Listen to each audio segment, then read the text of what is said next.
زندگی کے اندر سفر کرنے کے طریقے مختلف ہیں. سفر یہی کرتی ہے ساری دنیا. کچھ لوگ سفر کرتے ہیں انجام کے حوالے سے یا نتیجے کے حوالے سے.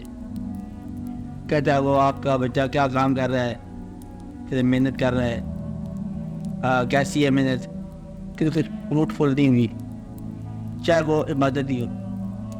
کیونکہ فروٹفل ہونا محنت کا ان کا جواز ہے کچھ لوگوں کے لیے, کہ نتیجہ برآمد ہوا کہ نہ ہوا. ایک آدمی اگر ریسرچ میں نکل گیا اور امتحان میں فیل ہو گیا, اس کی ریسرچ کو لوگ نہیں مانیں گے کہ بھئی یہ شخص جو ہے نا علم میں نکل گیا, تعلیم سے چھوڑ گیا.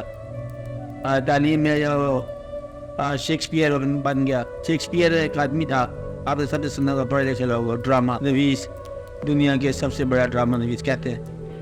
تیسری جماعت اسکول سے بھاگ گیا, ایکچوئل بھاگ گیا کلاس روم سے ہی, اور کہیں اس کو کوئی ایرن کا بچہ پیارا لگا, آ لیا, مقدمہ ہوا چوری کا, گرفتاری کی نوبت آئی. شیکسپیئر کار بچ بچا ہو گیا, کسی کمپنی میں جا کے ملازم ہو گیا, تھیٹریکل کمپنی میں پردہ اٹھانے گرانے میں.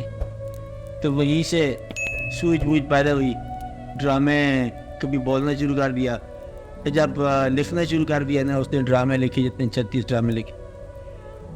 دنیا کے نقاد اس بات پہ اتفاق کرتے ہیں کہ دنیا کا کوئی کردار ایسا نہیں جو اس کے ڈراموں سے باہر. کچھ لوگ یہاں تک کہتے ہیں کہ فطرت ڈکٹیشن دے رہی تھی اور وہ چیز کے لکھ رہا تھا ڈرامہ نویس کے طور پر. تعلیم ان پڑھ, علم بہت زیادہ. سقراط ان پڑھ تھا لیکن علم والا تھا. اور یہ کوئی ہمارے ہاتھ صرف نہیں ہے, ہم تو یہ کہتے ہیں نا سرکار کی ذات گرامی امی تھا, امی مگر فخر بیاں, صلی اللہ صلی اللہ, میرے پہ فخر بیاں آپ کا لقب ہے, لیکن وہ امی. مطلب یہ ہے کہ تعلیم کا لحاظ نہیں ہے, علم کا لحاظ ہے. سبب یہ ہوا کہ علم جو ہے تعلیم کے بغیر بھی آتا ہے اور اکثر آتا ہے. تو اب مدعا یہ ہے کہ علم کا حوالہ تو سوچنا پڑے گا کہ علم جو ہے یہ اللہ کا فضل ہے. تعلیم مکتب کی کرامت تھی اور علم فیضان نظر ہے. آپ سمجھیں یہ عطا الہی ہے.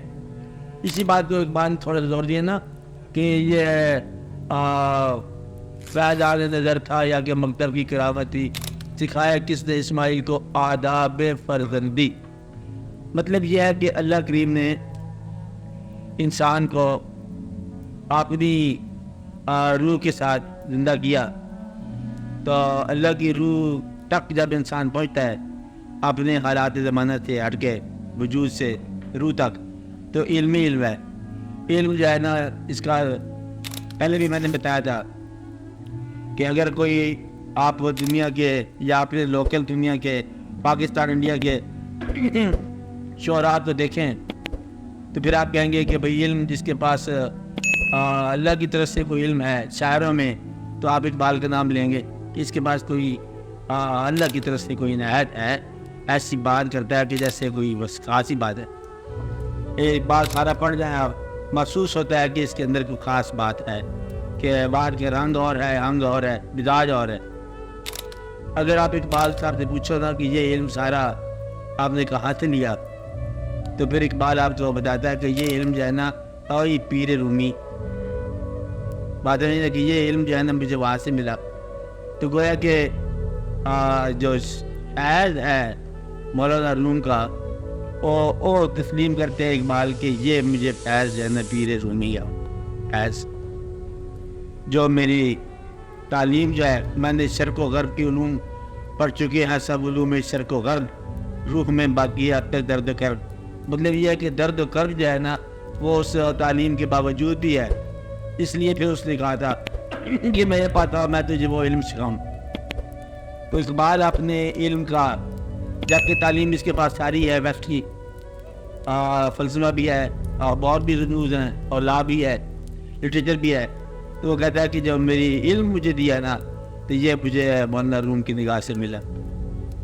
اچھا مولانا روم نے تو اپنی کہانی بڑی وعدہ لکھ دی, آپ سورہ یوسف آپ پڑھو، اس میں ایک بات ہو رہی ہے، بیان ہو رہا ہے، چلتے چلتے کیا کالا ہے تلک. اکثر لوگ جو نیک ہوتے ہیں نا، ان سے پوچھا جائے نا پاس اٹھا کے کہ بھائی تجھے نیکی یہ ہے، کیوں تو اتنا نیک ہوا؟ کہتا ہے میں خدا کے خوف سے تو نہیں ہوا، میں تو اپنے ابا کے خوف سے ہوا. یعنی کہ نیکی کا ابتدائی، بلکہ ابتدائی سے آدھا راستہ، زیادہ سے زیادہ راستہ ماں باپ کے خوف سے نیک ہوتا ہے انسان.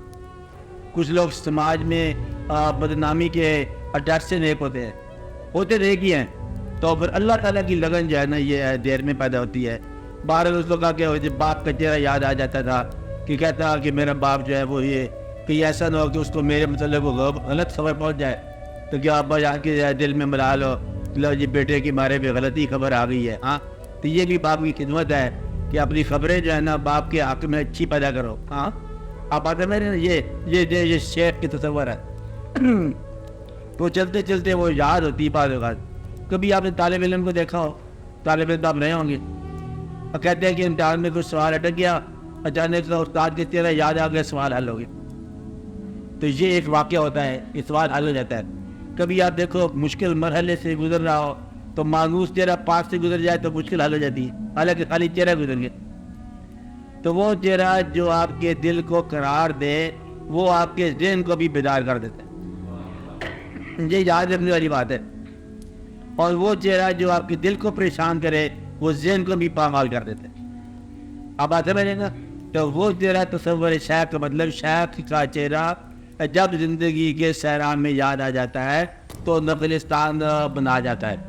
تو وہ چہرہ جو ہے نا، اسی طرح چہرے کی داستان ہے کہ آپ درود شریف جو ہے چہرے کا قرب کے لیے ہے، اور یہ سارا حضور پاک صلی اللہ علیہ وسلم کے حوالے میں چہرہ والضحیٰ چہرہ، زلف واللیل والضحیٰ چہرہ، یہی چہرہ نشان وجہ اللہ. اللہ تعالیٰ فرماتے ہیں کہ فَإِنَّمَا تَوَلُّوا فَثَمَّ وَجْهُ اللَّهِ، جدھر آپ ڈرا کے دیکھو اللہ کا چہرہ ہے. اللہ کا چہرہ ہے ہی کو نہیں، یہی چہرہ سرکار کا نشان وجہ اللہ، ورنہ رکھتا ہے کب خدا چہرہ، خدا کا چہرہ ہی کو نہیں ہے. تو گویا کہ چہرے کا علم جو ہے نا یہ تصور شیخ کا علم اس بنتا ہے کہ وہ چہرہ جو ہے جب یاد آ جائے تو زندگی میں اصلاح ہوتی چلی جاتی ہے. خاص طور پر جب آپ تذبذب میں ہوں، فیصلہ نہ کر سکے، تو جس فیصلے پر وہ چہرہ آپ کو راستہ بتائے تو وہ آپ کے لیے فیصلہ صحیح ہو جاتا ہے. یوں ہوتا ہے مثلا ایک راستہ ادھر کو جا رہا ہے، ایک راستہ ادھر کو جا رہا ہے، ایک غلط ہے ایک صحیح ہے. آپ جب غلط راستے پہ چلتے ہیں تو آپ کا یادداشت کمزور ہو جاتی ہے، شیخ کی چہرہ یاد نہیں رہتا. صحیح راستے پہ چلو تو آپ کا چہرہ جو ہے نا وہ نمایاں رہتا ہے، تو گویا کہ وہ راستہ صحیح ہو گیا. خالی چہرہ جو ہے اس کی یاد سے راستہ صحیح رہتا ہے. تو اس طرح ہے کہ تصور جو ہے شیخ اپنا یوں دیتا ہے کہ جس طرف شیخ کا تصور قائم رہتا چلا جائے وہ راستہ صحیح ہے، کیونکہ غلط راستے پر وہ تصور قائم نہیں رہتا. اس لیے آپ کے پاس یہ پہچان بن جاتی ہے کہ میں نے کیا کام کرنا ہے، وہ کام کرنا ہے اور جس کام پر وہ تصور ختم نہ ہو جائے. تو یہی ایک پہچان ہے زندگی میں، سچ اور جھوٹ کے درمیان تمیز کرنے کا. یہی ایک واحد فارمولہ رہ جاتا ہے کہ اس راستے پر میں گیا تو مجھ سے وہ چھن گیا. کیا چھن گیا؟ کہ وہ تصور چھن گیا.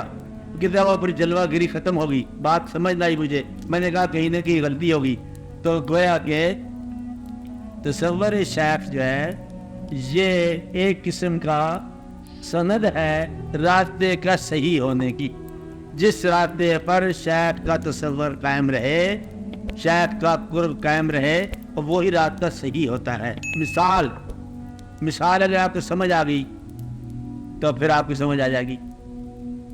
مثلا ہم کہتے ہیں اللہ کا ذکر کرتے ہیں، اللہ اللہ، زندگی موجود ہوتی ہے، اللہ کا ذکر کر رہے ہیں. اگر اس عالم میں، جس عالم میں ہم ذکر کر رہے ہیں، اس عالم میں اگر اللہ کریم یا اللہ کریم کے کوئی محبوب صلی اللہ علیہ وسلم یا آپ کے کوئی محبوب اس وقت اس عالم میں اگر تشریف لائیں تو آپ اپنے اس ماحول میں پاکیزگی میں پائے جاؤ. نہیں بات سمجھائی؟ بات سمجھائی؟ یاد بھی بات میں نہیں آئی کہ ہم اللہ کا قرب مانگتے ہیں نا، یا اللہ مہربانی فرما، اللہ یا اللہ یا. جس ماحول میں بیٹھ کے ہم اللہ کو پکار رہے ہیں، اگر ماحول وہ اللہ کو پیش کرنے والا ہوگا تو بلائیں گے نا. جب آپ اللہ کو یاد کرتے ہیں تو پہلے ماحول کو پاکیزہ کرتے ہیں، پھر اللہ کو یاد کرتے ہیں. یہی ہے نا. اگر انسان کی زندگی میں ایسے کچھ واقعات ہوں، اسے تندہ سرکار بار دے کہ میں آپ کا شیخ ہوں، یہ سب ہے، تو وہ کہنے پہ مجبور ہو کہ اس وقت آپ کیوں آئے ہیں، تو زندگی غلط ہوگی. اب بات ہے میرے کہ جو انسان ہمہ وقت ایسی حالت میں تیار نہیں پایا جاتا جس حال میں اس کا مقدس بزرگ وہاں پہنچ سکے، تو وہ حالت غلط ہے.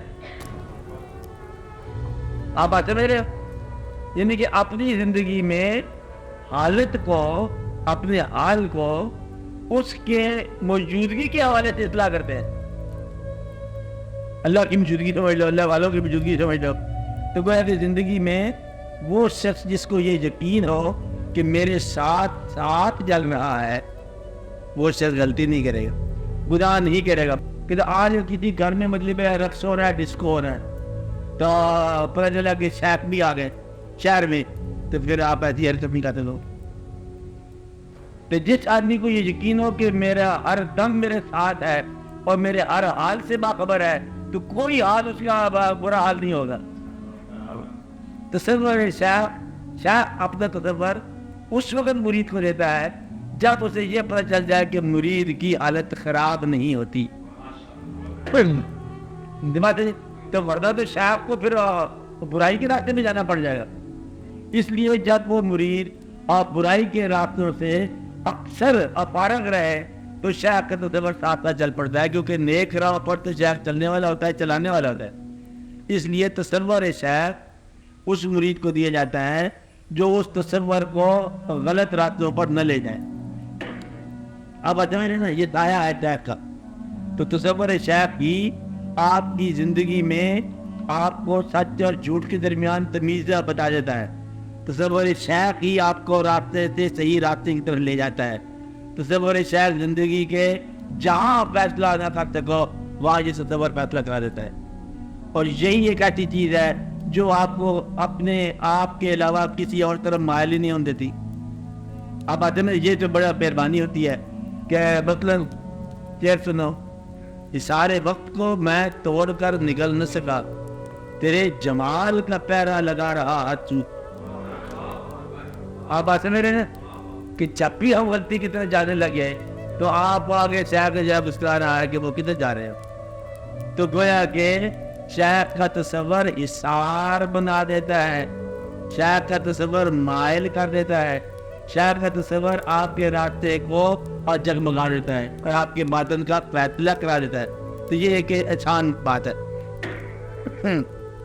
اور یہ ان لوگوں کو عطا ہوتا ہے جو اس تصور کو ملوث نہ کرے. اس لیے کہتے ہیں نا اکثر لوگوں کو نہیں ہوتا، اس لیے کہ ان کی زندگی ویسے نہیں ہوتی. آپ اس راستے پر کہتے تو خدا کو یاد کیوں نہیں کر رہا، کہتے میں اس سال میں خدا کو کہاں بلاؤں. نہیں بات ہے کہ زندگی میری پاکیزہ نہیں ہے، اب میں خدا کو بلاؤں تو میں مطلب کس حال میں بلاؤں، تو میری زندگی تو مقدس نہیں ہے. یہ بھی ادب کا ایک مقام ہے کچھ لوگوں کے نزدیک. بات ہے کہ ہماری زندگی اس قابل نہیں ہے. مثلا اگر آپ کو یہ پتہ چل جائے کہ سرکار تشریف لاتے ہیں گھر گھر میں، تو آپ اس وقت دعوت دو گے کہ سرکار ہمارے گھر بھی تشریف لاؤ جب آپ کا گھر جو ہے اس قابل اور پیش کرنے کے قابل ہو. یا آپ کو یہ پتہ ہو کہ آپ کے گھر میں آنا جانا ہے نیک روحوں کا، نیک بزرگوں کا، تو گھر خود بخود دیواریں نیک ہونی شروع ہو جائیں گی اور بہت ساری غلط تصویریں اترنی شروع ہو جائیں گی. 2-4 چکر لگ جائے بزرگوں کی آپ کے گھر میں تو قطعے بدل جائیں گے، دیواریں بدل جائیں گی، رستے بدل جائیں گے، سامان بدل جائے گا، آٹومیٹک گھر کی حیت بدل جائے گی اور دیواروں پر خانہ کعبہ کی تصویریں لگ جائیں گی. یہ بڑی شیخ جو آتا ہے نا، بزرگ آتا ہے، یہ پیر صاحب آتے ہیں، پیر صاحب کا آپ کے گھر میں آنا جانا 2-3-4 مرتبہ گھر سارے کا سارا نظام بدل جاتا ہے. اگر آپ کی کوئی انگریز دوست ہے تو وہاں پر مطلب ویسٹ منسٹر وے کی تصویر لگ جائیں گی. خود میں خود ہی ہے یہ. جیسی ایسوسیشن ہو, جیسی وابستگی ہو, ویسی زندگی خود بخود بن جاتی. اس لیے شیخ جب آپ کو تصور دیتا ہے تو آپ کی زندگی کو پاکیزگی کی طرف مائل کرنے کے لیے. تصور شیخ جو ہے یہ پاکیزگی کی ضمانت ہے. آپ کو بات سمجھ آئی آپ کو, اور یہ بچہ رہتا ہے. اور اس لیے مثلاً 2 سوالوں میں جواب دینا ہے کہ یہ ہے یا یہ ہے. سوال آپ سے پوچھا گیا کہ زندگی یہ ہے یا زندگی وہ ہے, تو جہاں تصور شیخ کا مل گیا آپ کو وہ جواب ہے. اس لیے وہ فیصلہ ہو گیا. تو گویا کہ تصور شیخ فیصلہ کرا دیتا ہے, صداقت بتا دیتا ہے, اور زندگی کی پاکیزگی پیدا کر دیتا ہے. اس راستے پر تصور شیخ چلے گا جو راستہ چلنے کے قابل ہو. اس راستے پر آپ دوسری بیٹھ کے پڑھیں گے جو جگہ بیٹھنے کے قابل ہو. کہتے ہیں یہاں یاد نہ کر, اچھا کہ یہاں سرکار تشریف لائے تو ہم آج ہی گھر میں بوریا نہ ہوا. اب پہلے گھر کو مقدس کرتے ہیں باقی جگہ.